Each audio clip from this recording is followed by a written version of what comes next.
Hey guys, and welcome to the channel. For this series, you're gonna ride along for a restoration of this crusty old 1985 Suzuki DR600, which I recently picked up at an auction.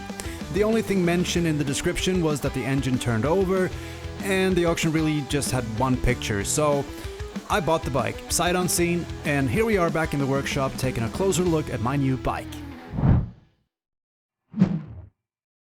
It's pretty clear that this bike has been sitting outside for a long time. The owner actually mentioned that it's probably been sitting outside for 8 to 10 years. Now, I live in Sweden, and that means long, dark, cold and wet winters, and bikes don't generally appreciate being left exposed to the elements like that all year round. The throttle is completely seized, the front brake is completely seized, the clutch is completely seized, and the only thing actually working on the handlebars right now is the manual decompression. And the bike's dead, of course. It's a high mileage bike, it's got almost 100,000 kilometers on the odometer, that would be around 62,000 miles, so the bike's been used. And I'm not afraid of miles, because if the engine turns over, that means everything else can be fixed. As you can see, this bike is rusty, worn, and has been neglected for many years. My initial goal for this project is to get it roadworthy again. I'm gonna focus on all the mechanical aspects first, and who knows, once it's running right, I might just tear it down again to make it look the part as well. At least I know there's oil in the engine, because it's dripping. But first of all, let's get it cleaned up a little bit.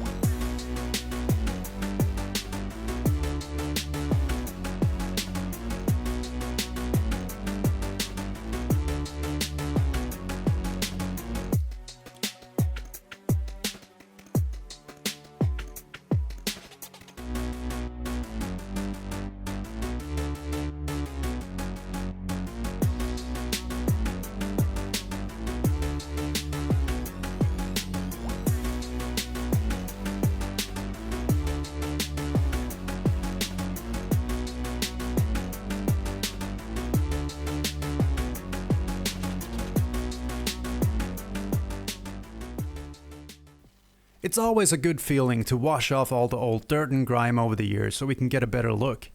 We already know that the front brake is completely seized. The front rotor looks okay for now, and we'll check the wheel bearings later. The caliper, however, is going to need a full disassembly and service, and as you can see, the brake pads are completely shot and rusted. Moving along to the engine, there are a few things we want to check out. This is the automatic decompression. The lever and the cable up here on this side seems to be moving freely, and that's a good thing. However, the carburetor has definitely seen better days. This is a Mikuni, specifically a 38mm flat slide carburetor. And this is actually a good carburetor, even by today's standards. The choke mechanism, however, is completely seized, the fuel lines are both cracked and brittle, and the throttle, as we know, won't budge. So this is one of the first things we're gonna have to take a look at if we want to have any hope of getting this bike up and running again. And in here we'll find the air filter, which we'll definitely replace. Moving on to the drivetrain, and as expected, the front sprocket, chain and rear sprocket is all gonna have to be replaced. If you look closely at a tooth on this front sprocket, you can see it's starting to get a wave shape, which is a sign of wear. And the chain relies on lubrication, and this one hasn't seen any in years, so that's gone. The rear sprocket doesn't look quite as bad, but we'll be changing that as well just to get a fresh new drivetrain on this bike. I also mentioned that the bike has an oil leak. Since it's still not clear where the oil is coming from, I'm gonna put some cardboard under the bike overnight, and hopefully that'll give me a better idea of exactly which area the oil is dripping from. Another good idea is to take a look inside the fuel tank. While we can use a fuel filter to prevent debris and particles from entering the carburetor, it's always smart to check for rust and potential leaks. In my case, the tank is about half full, so the part of the tank that's not submerged in fuel is more likely to show signs of oxidation, especially when the bike's been sitting outside for so long. It's hard to show on camera, but I can see that the backbone of the tank, the part that rests on the frame, is beginning to rust. I'm not too worried about it though, since I will be flushing the tank and putting on an inline filter before attempting to start the bike. while the rear tire looks okay from a distance, with some tread still left. A closer inspection reveals it's old, hard, and has cracks forming all around it, so that's definitely getting replaced. Same goes for the front tire. You can even see some moss growing in the treads there, so it's safe to say both of these are getting swapped up for a fresh set. Taking the seat off reveals the airbox, a battery, a few fuses, and some relays. You know, there's not much that can really go wrong in this area. We'll obviously need a new battery, and I'm guessing some of these relays may have seen better days too. Besides that, it's pretty straightforward. To start things off, we're taking off the fuel tank. It's held in place with these two 10mm bolts. On a bike that's been sitting outside for years, you know you have to be extra careful. Those fasteners can be incredibly stubborn and easily snap or round out. I actually felt the head of this one starting to round, so a great trick is to grab some vice grips, lock them on tightly, and try to break them loose that way.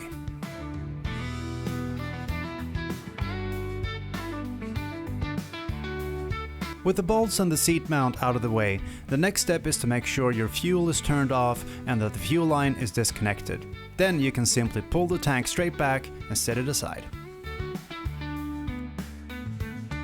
You can see there's obviously been a few creepers living under the tank for a while, but we can deal with that later. With this better access and overview, we can take a closer look at the throttle linkage and the wires on the carburetor. The linkage is actually moving, which makes me think the problem with the frozen throttle is likely in the wires or the twist grip itself. You know, one thing I really do like about this bike is how original the bike actually is. It's over 40 years old, but almost everything is still there just as it came from the factory. Take this Toolbox for example. I know it's a small thing and it doesn't even have the correct tools inside, but I still think it's cool that it wasn't just thrown out at some point. These older bikes often get modified over the years and parts just go missing. So far, the only things I've found missing are the two side fairings, and I'll definitely be looking to buy a set if I can find them. Removing the battery is as simple as disconnecting the terminals and pulling the battery straight out. While we're working on the electronics, we might as well check the spark plugs. This bike uses what's called a twin spark system, which means you have two spark plugs on a single cylinder. They say it improves combustion and leads to better performance. Removing the spark plugs is easy. Just pull up the spark plug caps and unscrew them one by one. If you have access to compressed air, it's always a good idea to blow some air around the plugs before you remove them, and this minimizes the risk of any debris falling into the cylinder. So, what exactly are we looking for with the spark plugs? Well, assuming the bike was running before it was parked, the ideal color is a nice chocolatey brown color. That's the perfect sign that the engine was running with a good balance of fuel, air, and timing. In my case, even though they're a bit rusty, they actually look okay. If these plugs were white or even melted, it will be a sign that the bike was running way too lean, meaning there wasn't enough fuel in the mixture and the spark plugs getting too hot. On the other hand, if they were black and sooty, that would tell me that the bike was running too rich, with too much fuel or not enough air.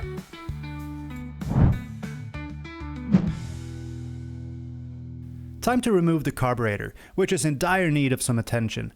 Along with that, we'll also be taking off the throttle wires and the twist grip. Then we can fully disassemble the carburetor and get a closer look at what's going on inside.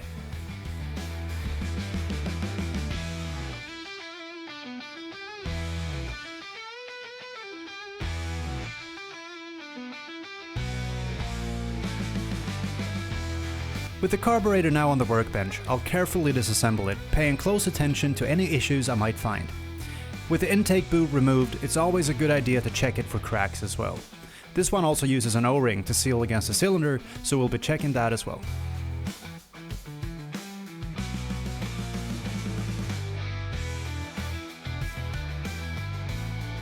It's also pretty obvious that the accelerator pump is completely missing from this carburetor. The accelerator pump is a fairly simple mechanism that consists of an actuator connected to the throttle. When you open the throttle, it pushes on a small membrane that shoots extra fuel into the cylinder. This prevents the engine from hesitating or stumbling when you give it gas.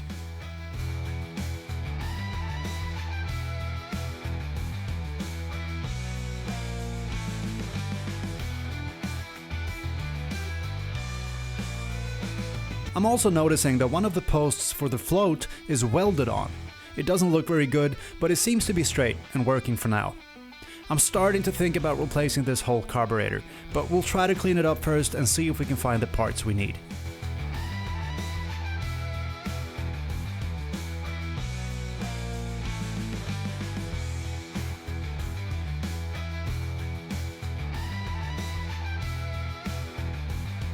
With everything disassembled, I'll be giving some of these parts a good cleaning. First, they'll go into my ultrasonic cleaner to get all the gunk and grime out of the tiny passages you can't reach.